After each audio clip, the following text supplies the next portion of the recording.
Hi career seekers, I'm Renee the Career Coach, and with years of experience working at one of the largest recruiting firms, I have worked very closely with candidates that are trying to get hired with little to no experience.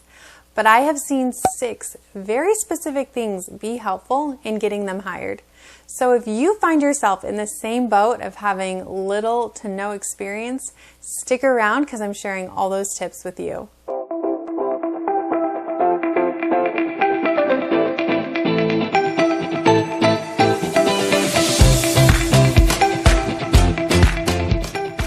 Whether you are recently graduated or jumping into a new industry that you don't have a lot of experience for, this video is for you. And if you like content like this, consider subscribing. First off, you need to have clarity in your search. You need to know where you're currently at and where you want to go. Knowing those 2 things will help you fill in the middle and know exactly what to do to get there. Step number 2, network. Networking is huge. The saying, it's not what you know, but it's who you know, has never been more true than in the recruiting industry. I have seen time and time again hiring managers going out of their way to hire candidates that are well referred to them. The job posting might even state that they need 4 years of experience, but they'll hire somebody with 2 years of experience just because they came with a high referral. Hiring managers are much more likely to hire somebody that comes to them with a good referral than looking at a blind resume and hiring that way. If you're able to connect with somebody that is in the industry you want to be in or in the specific company you want to be in, and you're able to build a relationship with them and then they can give you a high recommended referral, that goes so far. Think of all the different ways that you can build connections and new relationships with people that can ultimately give you a good recommendation if they see your skills and your attributes that you can give and offer to a good company. You can build relationships at career fairs and meet people that way.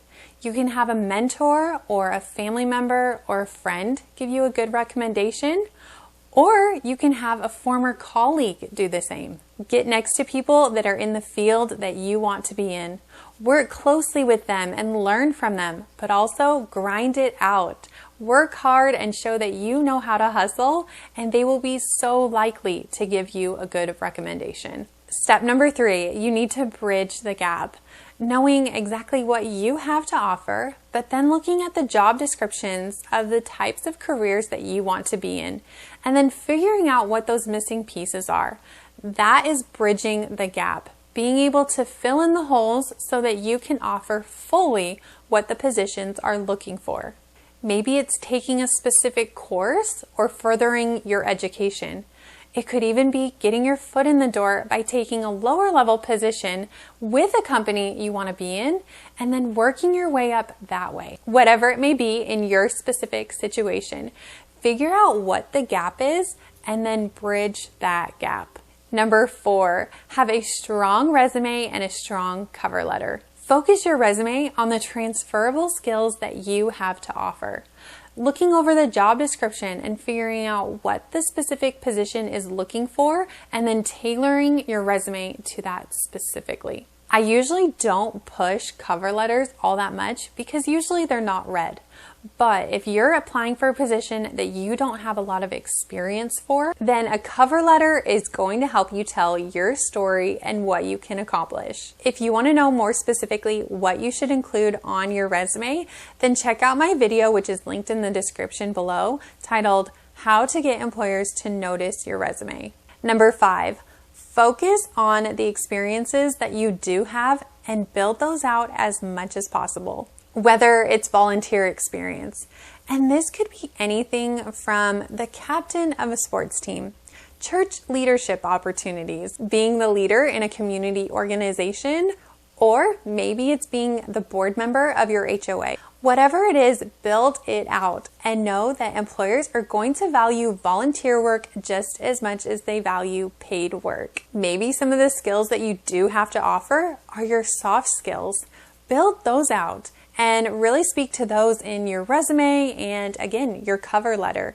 Maybe you have strong communication skills, or you're a great problem solver, or even you're a great leader. You can really build these stories out to show how you have these soft skills, and that can really work in your favor. If you're new to the workforce and don't have a lot of experience, maybe you did an internship. Again, even if it wasn't paid, you should still value that and show it on your resume as if it were paid work. You can always highlight specific class projects that gave you real life hands-on experience and really highlight those on your resume as well. Number 6, show passion and follow up. These changes that you make to your resume will most likely land you an interview and get your foot in the door.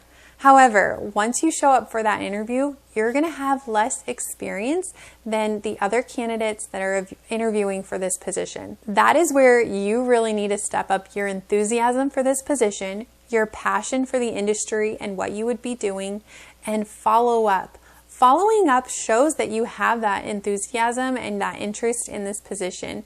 It will also keep you at top of mind for the recruiters and for the hiring managers. Number 7, be patient. A lot of times getting hired in a new industry or right out of college with not a lot of professional experience can take a little bit longer than if you were doing a lateral move. Be strategic about what roles you're applying for and stay on top of different job boards and new job postings. Also, consider hiring a career coach that can really help you navigate through this process. I also offer career coaching services, and you can check those out on my website. These are specific things that you can do to help you get hired if you have little to no experience. If this video was helpful for you, consider subscribing and give it a thumbs up. Also, consider sharing with somebody that is on the job hunt, and maybe this can be helpful for them as well. Thank you so much for watching, and I will see you in my next video.